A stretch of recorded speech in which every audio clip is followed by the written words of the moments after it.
Good evening. My name is Brian Dahlke. I'm the city manager for this great city of Goodyear. It's a privilege to be here tonight for this public budget forum. And I will also be joined later by Lori Wingenroth, who is our budget and research manager. She is to my right, and she'll be covering the last half of the presentation today. But it's a privilege to be here. We have a lot to cover tonight, and I am going to, and I do know that if there are questions of the public, you have cards that you can write questions on. We'll try and address those. That'll help us to be able to monitor those a bit better. And I would be remiss if I didn't point out that we also have directors from all of our departments here tonight. So if there are technical questions that I'm not able to answer, we have our experts here. So I feel a lot of support out there as well from our directors who they've also worked very hard on this budget.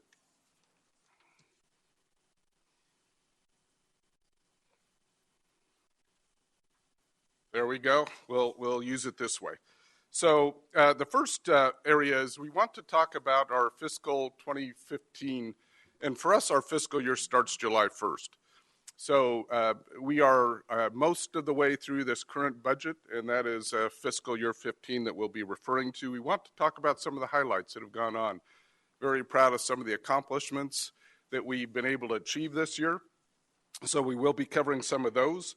We will also be talking about the budget process that we're going through for this current draft budget. We actually presented to council this past Monday night on the draft fully balanced budget, and that will go to council in two weeks for adoption of the tentative budget.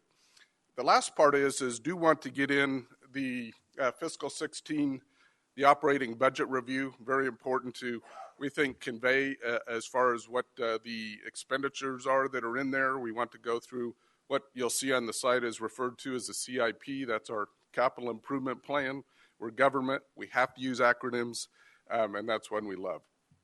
We'll be talking a bit about our debt service, and then finally our next steps, where we go from here, how the budget gets approved.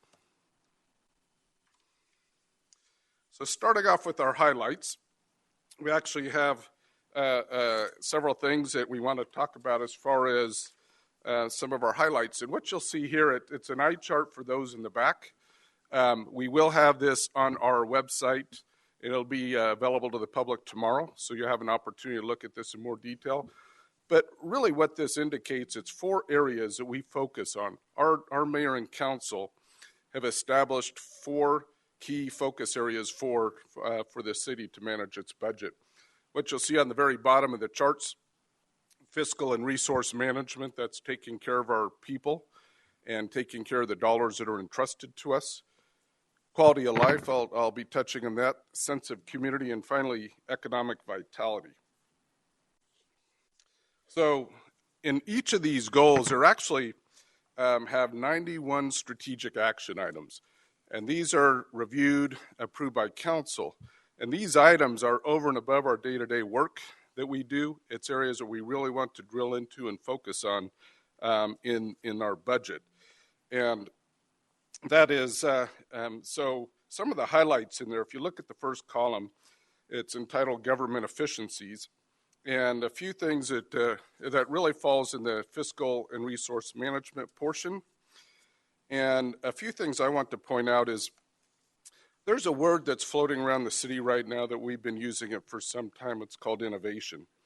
And the thing that we're focusing on in innovation is really to begin to create more efficiencies, more value in the services that we provide. And one of the things that we're doing, we're having all of our employees, and we're authorized to 527 employees. Each of our employees will be going through lean training this year. Now, what lean is that really starts to create standard work, high priorities for our customers, refining our processes, really creating efficiencies. What's the benefit to the public? It's about saving dollars. It's about saving time. It's providing a higher level of service. And one of the things I want to focus on that is sometimes you think about lean and you hear it in the manufacturing and the private sector. we absolutely believe that it's very important for government as well to integrate those practices into what we do. It's about performance excellence. And it essentially empowers our employees. So we have continuous improvement going on. We've already seen some results. We'll be tracking those. We'll be providing those to our mayor and council. We'll be providing those to the public as well, because we want to be transparent. We really want to show what is happening with the dollars entrusted to us. So in just really the past 6 months, we've had over a third of our employees go through this lean training, and the rest will be done by the end of this calendar year. A couple other things that I want to point out is we look for ways to reduce cost of water resources. So some of the things that we've done there is we've installed a pipeline for remediated water that goes over to the ballpark, and that's saving us $150,000 to $200,000 a year. That's significant. So those are the types of things that we do.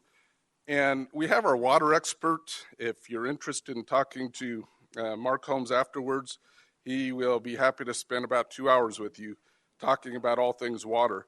But some of the things that you do with that, and it may be a bit technical for a second, but we have a soil aquifer treatment plant.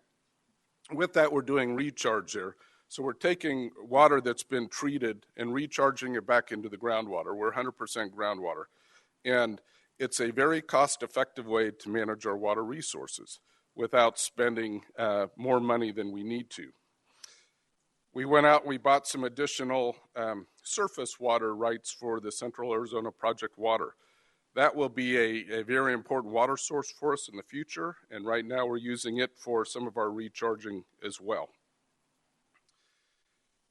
As we, and I talked about, our council's been through 20 hours of meetings as it relates to the budget. And part of that we presented in early April. Each department presented their operating plans, and they highlighted a lot of streamlined processes. There were 61 department efficiencies that were discussed by our department heads. And again, what that means to the public, it's streamlined services, it's more quality, and not just for our citizens, but also our business public as well. And the last thing, and it's a point of pride for us, is we are in the final stages for phase one. I wish it was the final phase, but the final, phase one for what we call our Enterprise Resource Plan, or we affectionately call it ERP. That is totally taking our old software platform that we purchased back in the mid-90s, almost 20 years old, and we're replacing it. So it will now integrate finance, human resources, development services, a lot of the different functions that we provide here, integrated. So our first phase of that gets rolled out here around the July timeframe. What that means is now some things that had to be tracked under separate systems, different spreadsheets, papers, stuff like that, we'll be able to get rid of those. Last one I want to point out in this category is we've refinanced some debt. We are at a point where we were able to take advantage of lower interest rates, and a couple ones that I want to point out are general obligation bonds. We refinanced some of that debt, saving $1.4 million. That's without extending the term for those loans, so it's the same time frame, but it is a savings. And then some of our public, they have community facilities districts. So one of them in particular, the utility district number 1, we refunded that series 2014, and that saved about $2.2 million. So some big dollars when we talk about some of the refinancings that have taken place. Now, quality of life, that is the next column that you'll see there. A lot there. And when you think about quality of life, some of the things we're very pleased about is we were able to replace playground equipment and park improvements at Loma Linda, at Palmatier, and at the Goodyear Community Park. We've also had record-breaking attendance at the Goodyear Ballpark this spring. It was over 150,000. I'm looking for our parks director, but I think it was 154,000, but it was our biggest year yet for spring training. a new community amenity, and we actually had a grand opening of it. It's a pump track. It's up at Estrella Foothills Park in Estrella Mountain Ranch, and as part of that, we it was really the community that came together to produce that track. It's their work. It's on our property. But when you really talk about the public coming out and doing an incredible amenity for our citizens, we owe a lot to our citizens up in the Estrella area that developed that.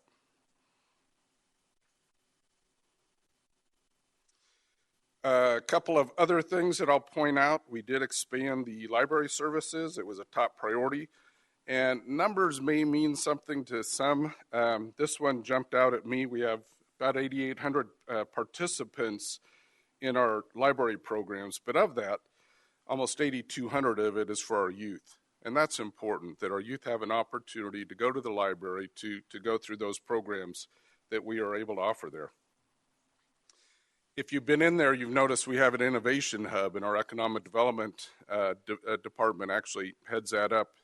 And we have partnered with SCORE, which is Service Corps of Retired Executives. And that's an area where our small business community of Goodyear has an opportunity to go in and get free counseling. So part of that mentoring, we're able to do it on Saturdays now for the business. They're busy during the week, so they have an opportunity to come in and get that mentoring. So that's been over 100 hours. In addition, we do continue to partner with Arizona State University. They provide free business classes on many different topics. So if you have an area that you want to learn about, Arizona State University provides it right there at that library at the Innovation Hub.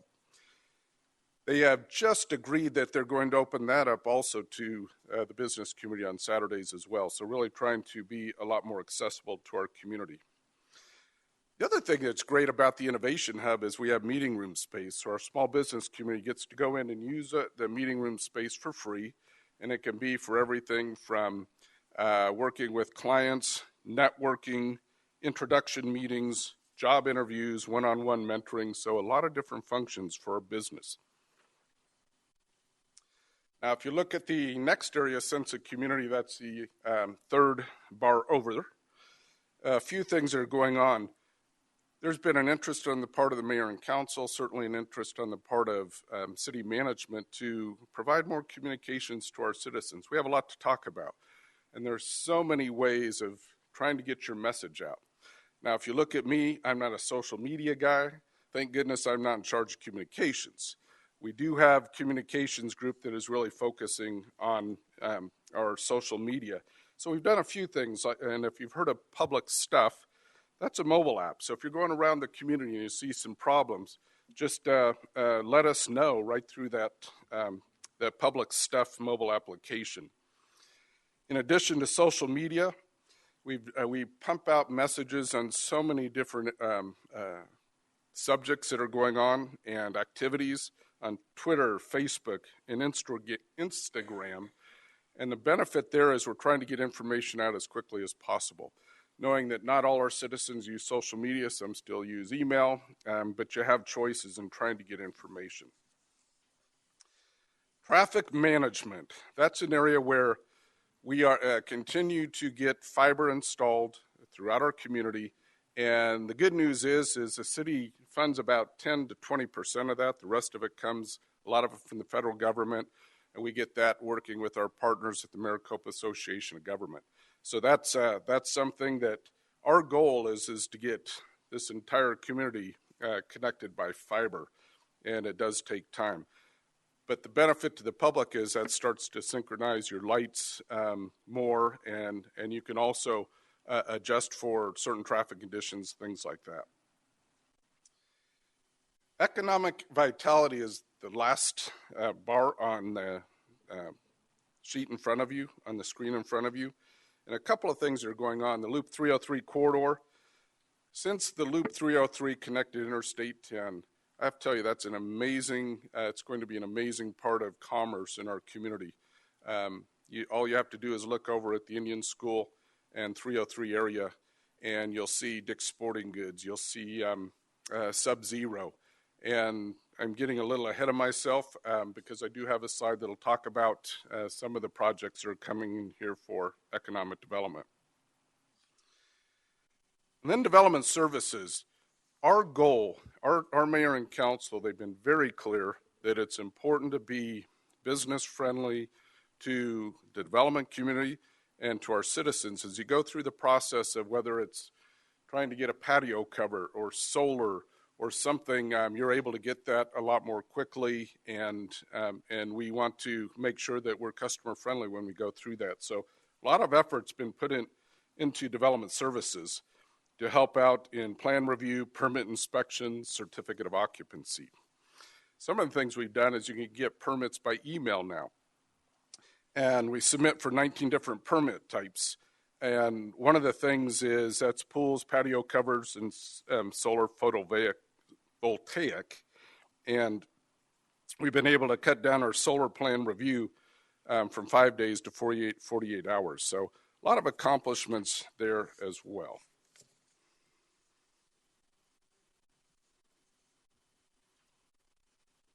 So additional highlights, I did kind of tease you a little bit on economic development. And just over the last 10 months, and you notice on there July 1st of 2014 to May 1st of 2015, we actually have had 15 businesses that have expanded or opened in Goodyear. And and we're proud of that number. We want to continue to be aggressive in our pursuit of economic development. Why? When you get businesses here, it increases the property tax base. It increases the jobs for our citizens. It increases services, and it really, at the end of the day, it's a lot of it's about employment. So on the side here, you see that we have 971 full-time jobs have come here as a result of those 15 businesses. Capital investments high at 168 million, and almost 1.2 million square feet of buildings as part of that. Those are big numbers, especially in this current as we continue to pull out of this economic recession. On this couple of things, you'll see Oregano's. It opened in March 2015. I won't ask the audience if you've been there, but what I will tell you is it is the most frequented location of the 15 Oregano's in the state of Arizona. Now, all Oregano's are in the state of Arizona because it's locally owned. But I do remember when I went to the VIP opening, the owner, Mark Russell, we had a chance to talk, and he said, I hope this is going to be successful. We feel like it is. I said, it's going to be a home run. Now, when you look at how much it's been frequented, that just tells us as a community there's a hunger for new businesses to be here, and we will continue to work that very hard. Harkins. What happens when you throw a groundbreaking and you have no idea how many people are going to show up, and you show up and there are 1,000 citizens all on this one street called 150th Avenue, which is north of McDowell. So Harkins, that'll actually break ground in about a week and a half, 2 weeks. They will be open in May of 2016. It's 16 theaters, screens within the theater, one of which is going to be the largest Cena Capri or large screen, 80 feet, largest screen we think in Arizona is what we've heard. I see the nodding of the head back there from our economic development director. So again, another good community amenity because we continue to hear that there's a hunger for entertainment and opportunities for our citizens. And you'll see on the slide also, I won't go through all of them, several new restaurants. Some of those are locally owned. So Saddle Mountain Brewery and the Haymaker, locally owned, they are not chain restaurants. All right, we have one more on economic development, and we have a couple of schools that are going, these are charter schools, and we're proud of all of our schools. Did want to highlight these because they will be opening in fall of 2015. Yeah, both the Basis and the Great Hearts Academy that will be open next fall. Michael Lewis Company, it's a fifth generation owned family business, and they supply to the airline industry, global provider of in-flight and catering products, and it's the first to break ground in what we call the Goodyear Gateway South. So what's exciting about that, we're spreading out where these business locations are going, and it really starts to, each time you get a location in an area, others will follow. And this one is south of Van Buren and east of Litchfield Road off of 143rd Avenue. So they've broken ground, and they will be open next year. The mayor at the Geared for Growth event that we held in Pebble Creek a week ago. That one, she was actually able to announce that we have REI, which is Recreation Equipment, Inc., and that one is going to be, you'll see on the slide, 400,000 square feet, but it's also a $70 million investment, and they want to really give back to the community. This is one of those companies that's, over the last 14 years ago, they started the top 100 employers to work for, and they've been on that list every year. And they really want to work closely with the community. And then the airport continues to be near and dear to us. You don't see Lockheed Martin on here. We have retained jobs here. They do have one of their divisions that's still working out of there. And you'll see Aero Turbine, Prime Solutions Group, Cooks and Door, and Luxair. These are all companies that plan on investing and are expanding at the airport. So I do want to get into some efficiencies. One of the things that you'll see on this slide is we have a Fire Prevention Assistant Team Program. We call it FPAT. And that's our citizens came in, so proud of our citizens. I'll talk about how many volunteer hours we get a year from our citizens. But this is one where we reached out to the citizens, we're able to train them. They go out and actually do inspections, annual inspections of some of the smaller businesses throughout the community and helping us to catch up, so we did not have to hire staff to do that. So they've been doing a lot of work. You'll notice some of the numbers on there. And the cost savings is about $47,000. HR department is very busy with our volunteers as well. You'll see some numbers on there, but I want to say it's about 3 weeks ago we had an opportunity to recognize our volunteers. And from April of last year to March of this year, our volunteers in this community have given over 28,000, almost 29,000 hours of volunteer service. That is absolutely amazing. Now, what does that mean to us? It helps provide a higher level of service, but at the end of the day, we don't have to hire staff for those activities and that work, and that saves us about $648,000 a year.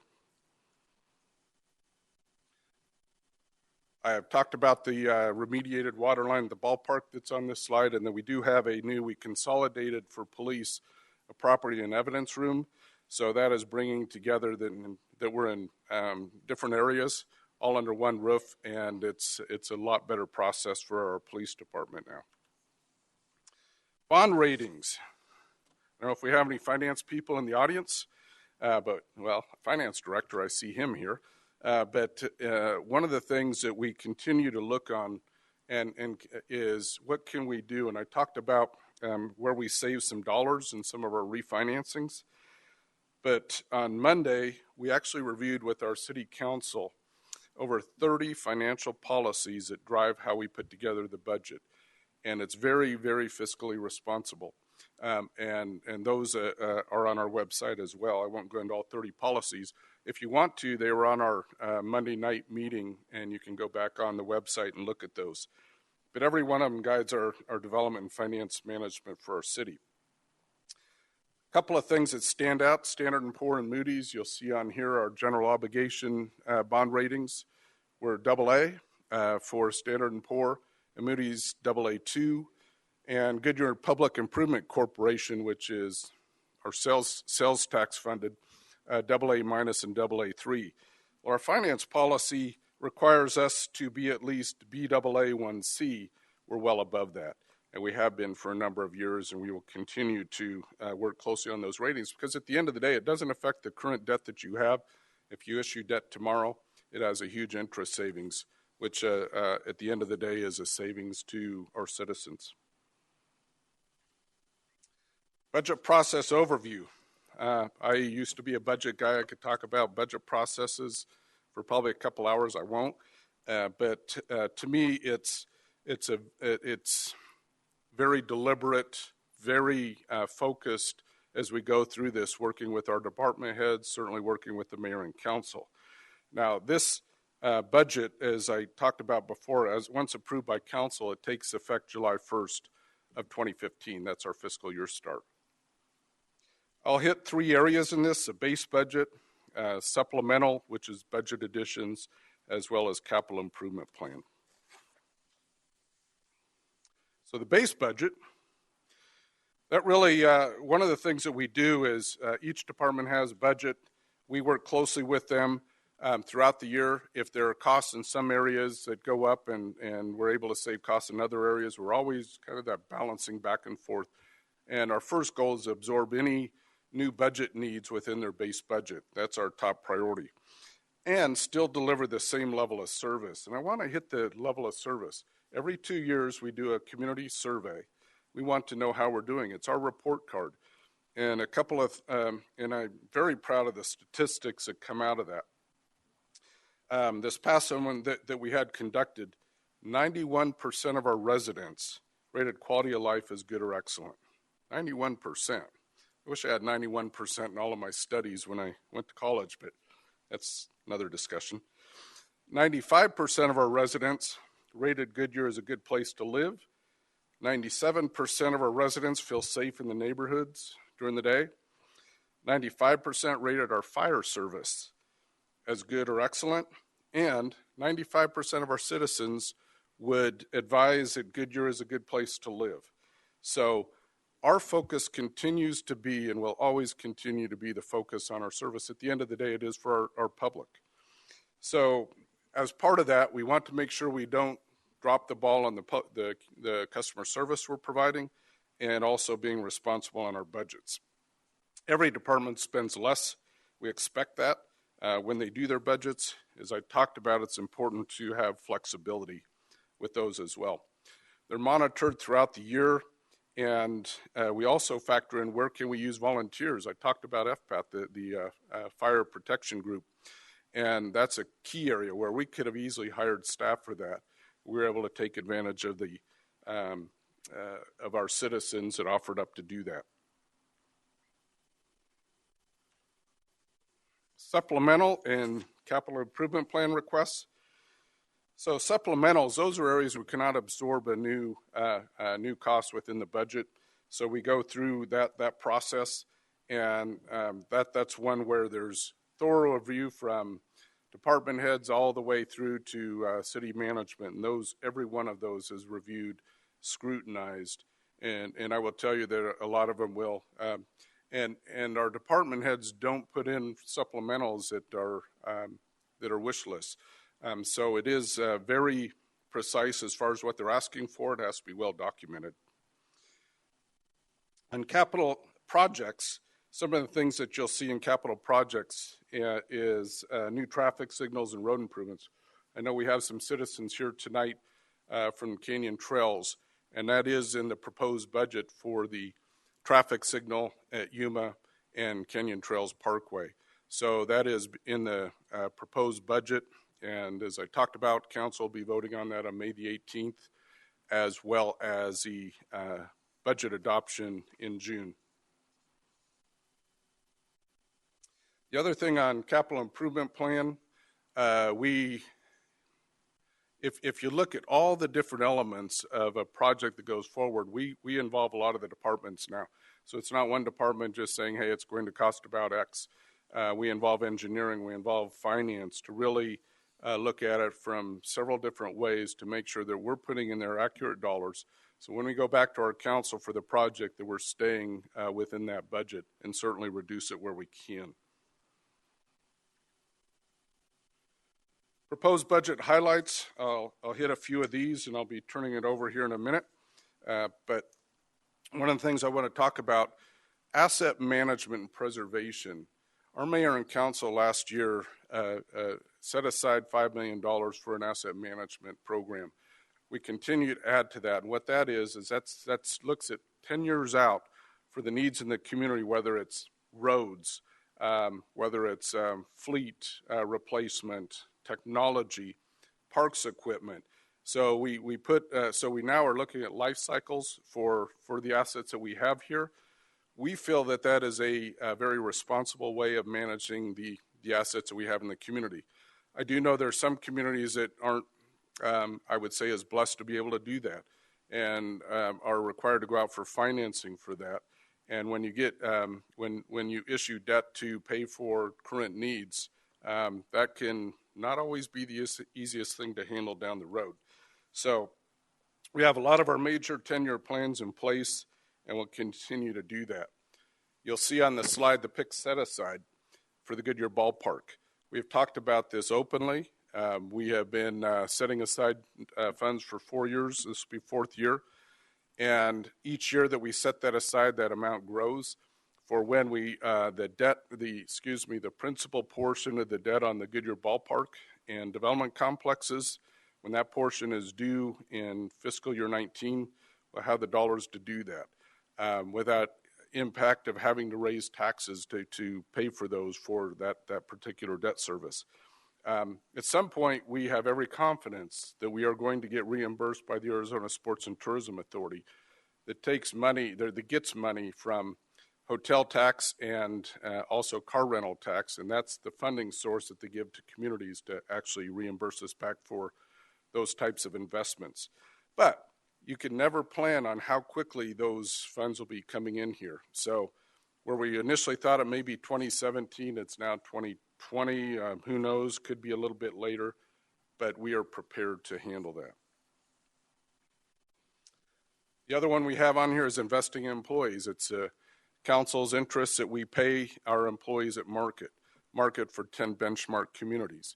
And it's where we've been trying to, and that's how you retain the talent. We have a lot of talent in this organization. I'm very proud of our employees. And it's an opportunity to keep, retain, not lose, and train so we can, at the end of the day, provide the highest level of service. That's our goal. Prepare for development. So we all have some dollars that are set aside. And we have $500,000 in this budget in the event that we need temporary staffing. So when all of a sudden, and we hope it happens, quite frankly, we hope development comes marching through the doors and it's more work volume that we can handle as a current staff. So we're able to bring on third-party plan reviewers and building inspectors to manage those peaks where we hit those. Because when those projects come in, that means there'll be more investment in the community, more jobs, but we have $500,000 that we put in there for temporary staffing. Now, if we don't need it, we won't spend it, but that's been in the budget. Economic development. So we have $125,000 in ongoing funding that really ties to our focus on success. It's a strategic plan for economic development that our business community actually prepared, developed, adopted by council. So there's ongoing funding to really stay aggressive with our economic development activities. And that will be business recruitment, retail attraction, marketing as well. We have $400,000 in this budget for one-time funding, some for economic development, but also for our mid-decade census.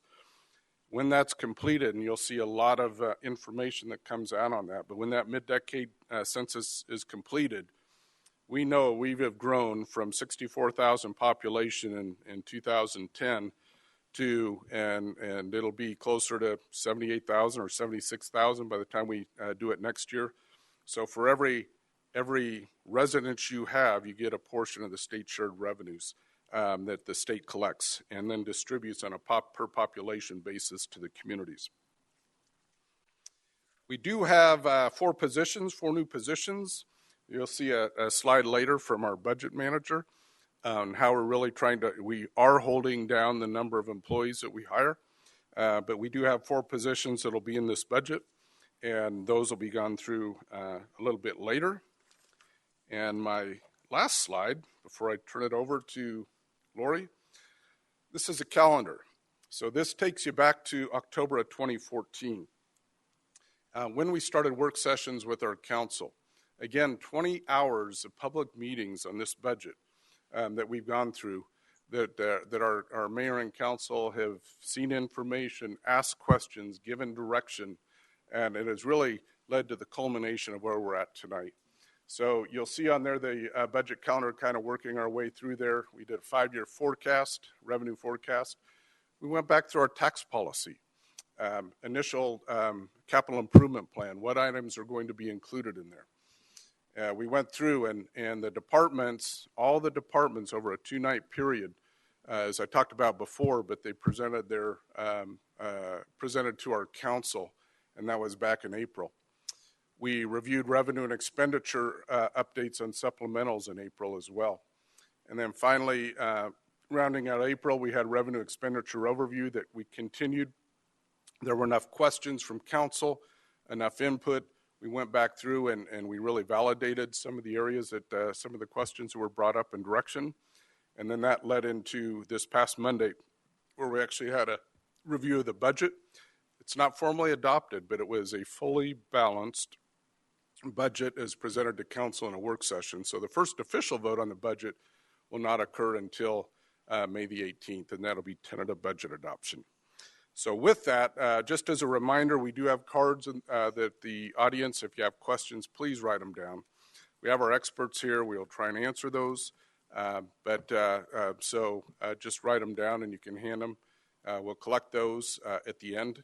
And at this point, I'll turn it over to Lori Wingenroth, our Budget and Research Manager.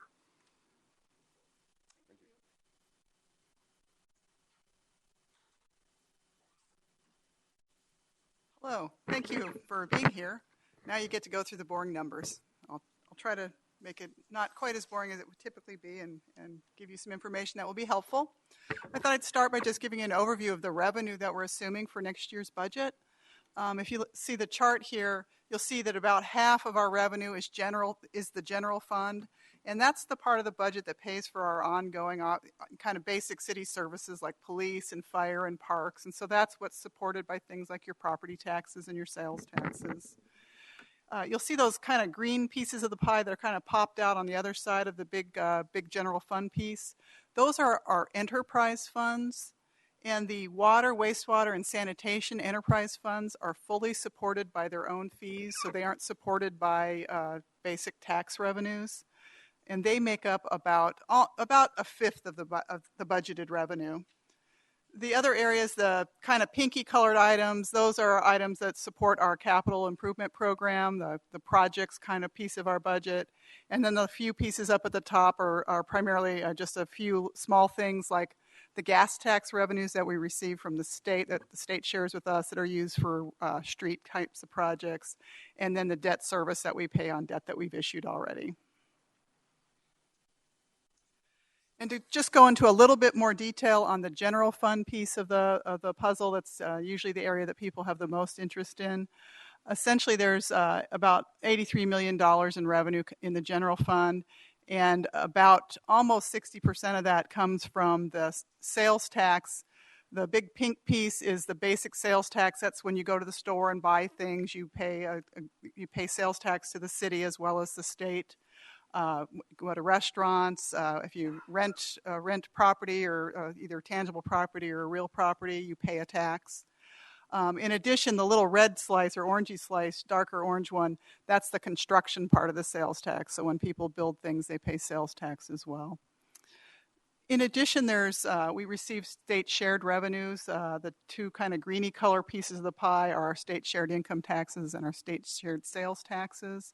And those, along with the vehicle license tax, which is when you get when you relicense your vehicle every year, a portion of that money comes back to the cities, and that makes up about a fifth of our revenues. Property taxes are about 11%, and then the others are just miscellaneous fees and those types of activities. The general fund is also supported by transfers. I mentioned that the enterprise funds are self-supporting. They pay for their costs. They pay for their costs from their revenues.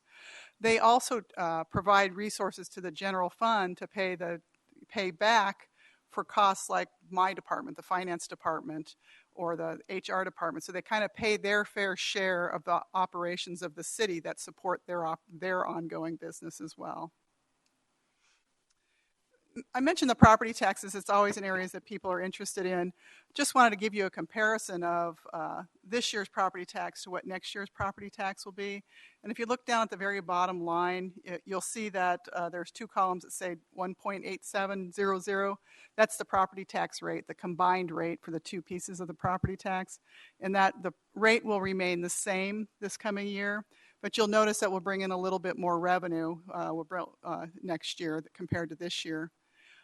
Essentially, and I'll kind of go on that a little bit more on the next slide, but what I wanted to kind of point out is that There's a primary property tax, and that's the piece of the tax that pays for the ongoing government operations. It's part of that general fund revenue I mentioned earlier. The other piece is called the secondary property tax, and that's what's used to pay the debt service on general obligation bonds. And those are bonds that voters have approved that were used to build facilities or important capital projects around the city. Just to kind of show you the how those property tax levies, that's what we call the amount that we charge or that we collect on property tax, we call them levies. The primary, which again is that piece that goes to the general government and supports the general fund, it is, I start with last year's levy. We're going to collect about $153,000 more next year in that property tax because of appreciation in the property. So basically the value of property is going up. Then there's another piece of that tax that will come in because new properties have been built and have been added onto the tax rolls. And so the total increase in the combined property tax is about 4.9%. And of that, about 3% is coming from new properties coming onto the roll, and about 1.9% is coming from appreciation in properties that are already out there. And one of the important things, Brian mentioned that we have some financial policies that really guide developing the budget. And one of those is that we will continue to levy the maximum allowed primary, so we're bringing in the revenue we need to operate the city. And then we just wanted to kind of show you what the Goodyear property tax means to your bill for your properties. In February every year you get a little notice from the county assessor, and it tells you what your property is assessed at or what the value of your property is being set at in order to determine your property taxes. And so if the assessor said that your home or an average home was a $100,000 home, essentially you'd pay $187 of the total property tax you would be paying would be going to Goodyear to pay for ongoing operations and to pay those debt service fees. That was just a kind of a quick overview on revenue. I'll go into the expenditure piece of the budget now. This is real busy and it has lots of pieces of a pie, but we kind of wanted to give you a chance to see all the city departments that are out there and kind of what piece of the budget they make up.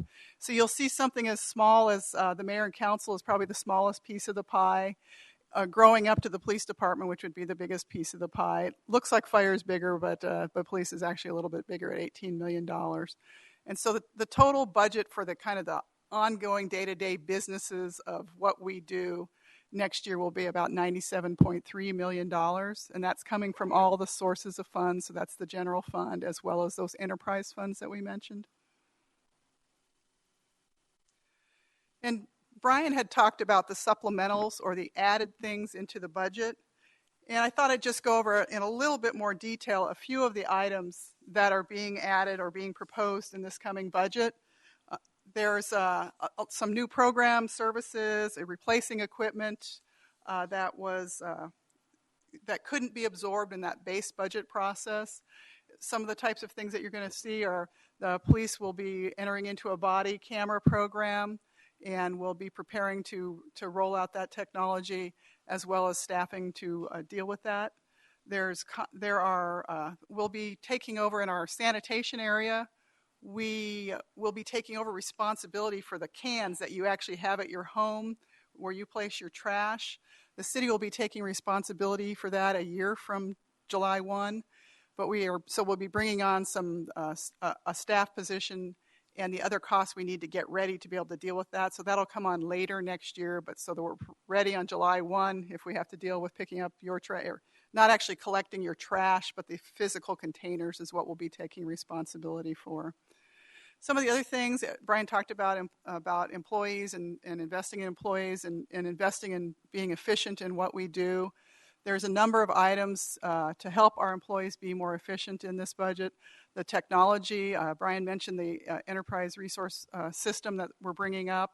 The cost to support that are reflected in the proposed supplementals for next year's budget. We're in a 3-year process to fund replacement of all the breathing apparatus for the fire department staff. We'll also be doing some new training for the paramedics crews. And then making sure our staff, we heard a lot about how we're preparing for growth and for development. We're going to make sure that our staff are up to the best knowledge that we can in terms of building codes so they can be efficient in reviewing those plans and moving projects through. Just a varied, cleaning up landscaping, storm damage, all kinds of things are proposed in this budget. It's pretty exciting to see some of the great things that are moving forward. As Brian mentioned, I was going to go over kind of the positions that are being proposed in this budget. We're recommending 4 new city positions. One of those is related to that body camera program I mentioned. You do have to be prepared to provide information from that program, and so we'll be bringing on a records clerk to kind of handle those requests, and also to help make the whole system of kind of records requests in that area more efficient. We'll be taking on some of the work that's done in our legal department now as well. We're also recommending reestablishing the Public Works Director position. That is a very broad area of departments, operations. There's the fleet and facilities operations, the water operation, the wastewater operation, and the sanitation operation. And we think it would be much more efficient for the city if we had one department head kind of coordinating those operations. And it's important to note that position will be funded by those enterprise funds and the general fund in proportion to the support that they'll be providing to those activities. The sanitation worker, there's 2 sanitation workers. One is associated with that plan to take over the containers. The other is that we have been using temporary assistance in the sanitation area and picking up the uncontained trash. And that we're finding is not efficient. We get a staff person, you get somebody new trained up, and then they get a better opportunity because it's a temporary position, they move on to that better opportunity. We found that it's a lot more efficient if we hire a city employee, get them trained up, and keep them on board. And so we believe that this is a good move in terms of efficiency and effectiveness in the sanitation area. And just wanted to show you this chart. Since we're talking about adding positions, we wanted to give you some background on the city's positions relative to the population. The little kind of purplish pinkish line represents the number of city employees, authorized employee positions, divided by per 1,000 population. So as you can see, we kind of peaked in 2008. And we had, I think it was 555 employee positions authorized that particular year. The budget that we're and there were that was 9.71 positions per 1,000 population.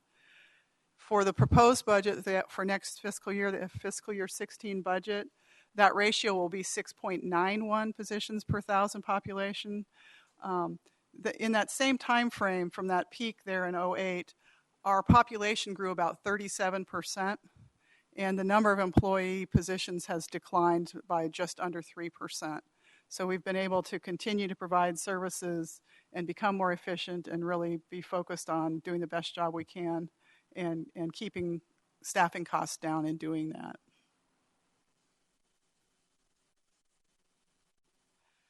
Just wanted to real quick, one of our important financial policies that the council has been very clear with, and that is critical to us, is that we make sure that we don't add new ongoing costs with revenues that are one-time in nature. So this is an analysis, or this little pie chart is showing you basically the new ongoing resources that we're going to have available in the next year's budget is about $7.8 million. And of that, it's going to pay for the $4.2 million in new ongoing expenses that we're recommending. So we are more than covering our new ongoing expenses with new ongoing revenues. The other $3.6 million is being used to pay for one-time items. And again, Brian mentioned that PIC set aside for the future ballpark debt service.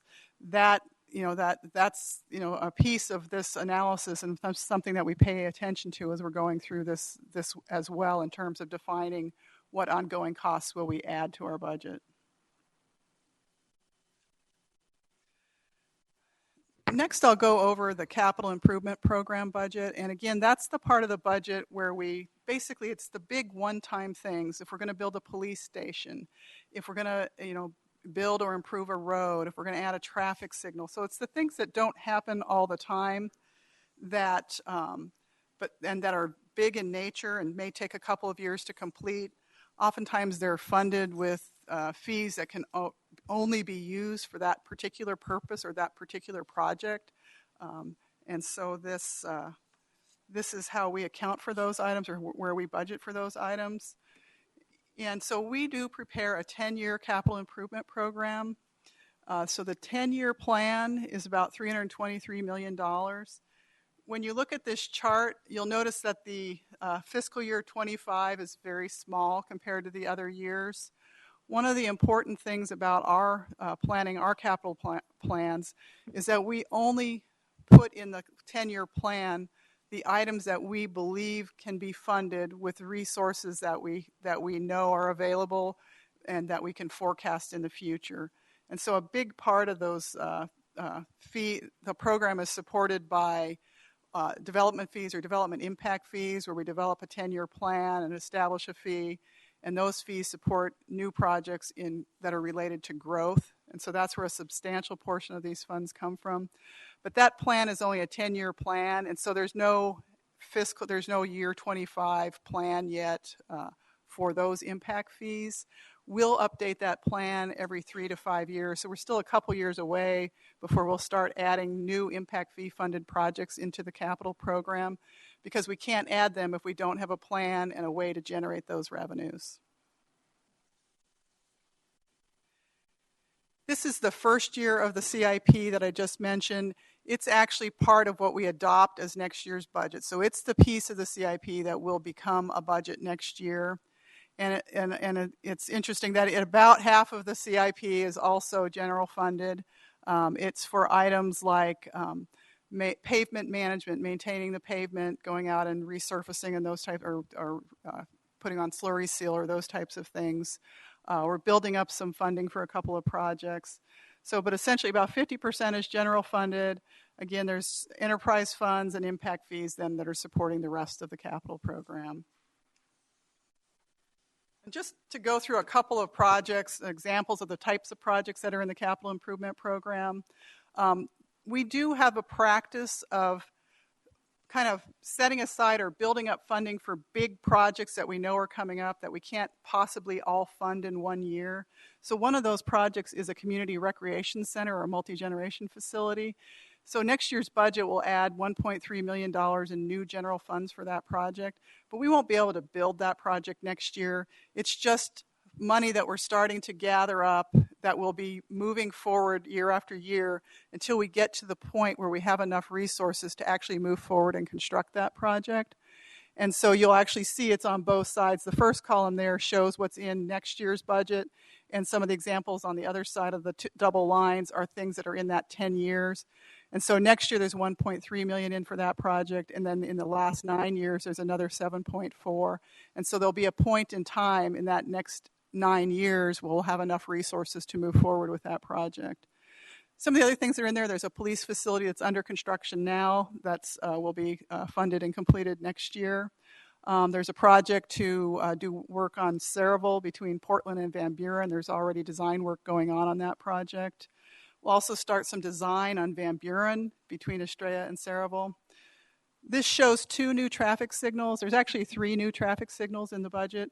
These are 2 traffic signals that have not yet been designated which signals will be funded. The council has seen some information on what we call warranted signals. There's some criteria for determining what signals will be funded. In addition, there's another signal for Canyon Trails and Yuma Road that's already specifically called out and identified as a project that will be that's in the budget proposed for next year. And it's actually a project where the city's providing 25% of the funding and the developer provided 75% of the funding on that. Some of the other projects, there's several years out, there's the start of funding for a city hall. That would be general obligation bond funded. Again, that's part of those voter approved bonds, but we won't be able to move forward on that project until we get to where that $1.87 property tax that you saw earlier, one of the financial policies is that when that gets down to $1.60, we can again move forward general obligation funded projects. So that will be determined based on when those property taxes can move down to that level.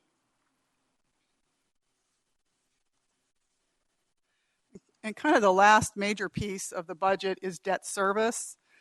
And again, this represents the debt, the principal and interest payments are kind of like the mortgage payments to compare to your household on the things that the city has borrowed money on. This is only for debt that's already outstanding. It's already been issued. We're not planning on issuing any new debt this year at this point in time. And this is another one of those financial policies that we like to point out. You'll notice that this has general funded debt. The term debt service is really referring to those secondary property taxes. But you'll also see there's water, wastewater, and stadium. Those are enterprise operations that fund, the water and wastewater debt is funded from water and wastewater fees. So those are self-sufficient operations. And that's kind of like a quick overview of what's in the proposed budget for next year. Essentially just quickly to go through what remains in the process to actually adopt and have a budget to move forward with next year. On May 18th, the council will do what's called tentative adoption. They basically just say, yes, this is the budget that we want to approve. Then we go through a series of advertisements about the property tax and the budget that we're proposing. And then on June 22nd, the council will vote to adopt the budget in what's called final adoption. And then on July 6th, they will act to approve the property tax levies. These timelines are consistent with, and the advertising or the publications are all laid out in state law. So we're following a process that's laid out in state law in order to adopt the city's budget. With that, that's all the information we have. Appreciate your attention.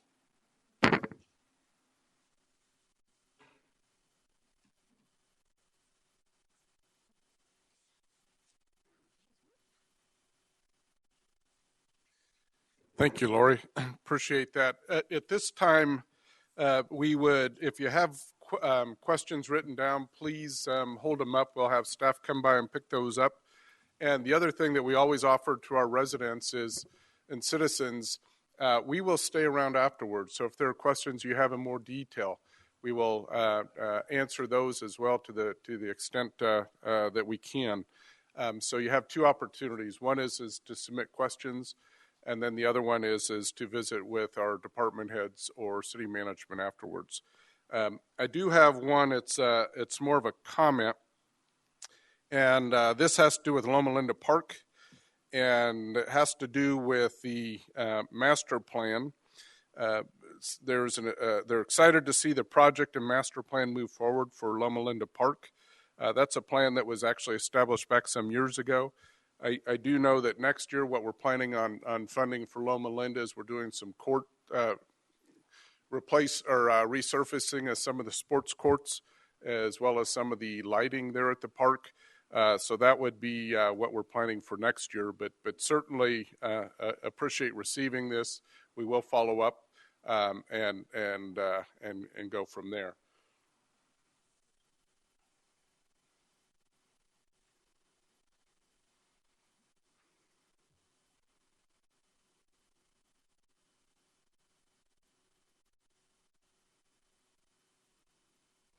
So the question is rate of employees to public will be 6.91 per 1,000 residents in fiscal year 16. How has the reduction of employee to residents over the past 5 years affected the cost to taxpayers for Goodyear employees? And has this total cost gone down? I'll hit the first part of that and then ask finance to, and we can always follow up as well if we don't have the information immediately available. A couple of things on that. In 2009, we actually had a layoff of 27 employees, and that was primarily it was centered on those employees that provided the service for development-related activities. So that would be everything from plan review, engineering inspections, building inspections. So because when development went downhill quickly, development stopped, and we weren't seeing that much in new growth. Housing starts slowed down. New business growth actually slowed down as far as new buildings. So as part of that, so from in 2009 when we laid off 27 employees, we maintained a rate slowly of increasing as the population increased. So as we talked about, we're now down at 6.91. The rest of the question, if we have information or comments. We don't have the dollars and cents of it. I don't have handy the dollars and cents of how our costs for staff have changed over the last 5 years.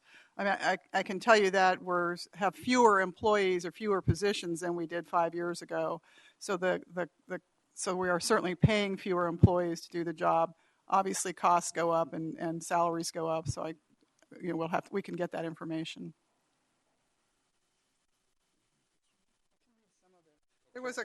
I'll go through a couple of these. I'm not sure what they're all talking about. I think there's a question of where are the school bonds in the charts. I'm not sure if that's what the question was.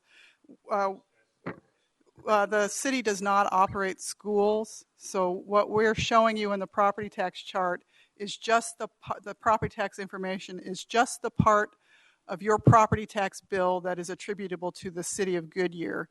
If you look at your property tax bill in detail, you'll see that there's separate line items for, the school districts, the county, any special irrigation districts or anything like that. So we're just depicting for you the city of Goodyear's share of the $100,000 property, residential property. There was a question about the trash, whether it was be starting on July 1 of 16 or 17. We actually take responsibility for the containers on July 1 of 17. What we're doing in next year's budget, in the 16 budget, is adding later in the year, we'll be bringing on a position to get ready for that program. I'm sorry, 16. I'm a year ahead. I'm already developing the budget after that, so you're right. I got that date wrong. Now, I'm not sure I can read some of the other questions on here. We can either talk to.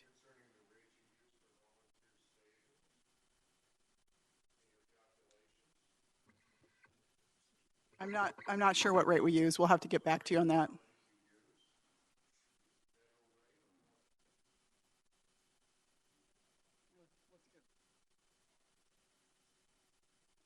An average for our average costs.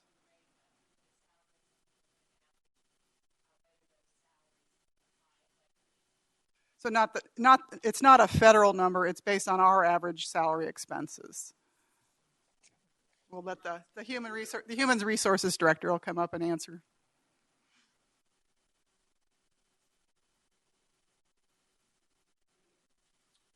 We're using an average rate based on our lowest rate of employees, and it averages out to under $25 an hour for the calculation of the savings. No, $25 an hour. Yes. And I'm not sure how it calculates in comparison to the average federal rate. Yeah, so it's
There's a question, and it is, you mentioned the vote on the 18th of May, which again tentative budget adoption. What is the probability of the traffic signal at Canyon Trails and Yuma happening due to the statistics that you mentioned on this intersection? Best way of answering that is we actually had a work session presentation on 11 different intersections within our community. And we went through the traffic warrants for each of those intersections. The one at Canyon Trails and Yuma meets most of the or meets some of the traffic requirements as you go through the ratings on those intersections. It has received at this point full council support without formal vote. So I can't speak on behalf of council saying it'll absolutely be approved. What I will tell you is when we went through that work session presentation, looking at the traffic warrants, looking at that particular intersection, it was very well supported. We are already starting the design portion of that intersection. As was mentioned, 75% of the intersection itself will be funded by the developer, with the remainder of 25% as a city. So again, that will be voted on May 18th, tentative budget adoption, but based on the input we received from council, we're already starting design.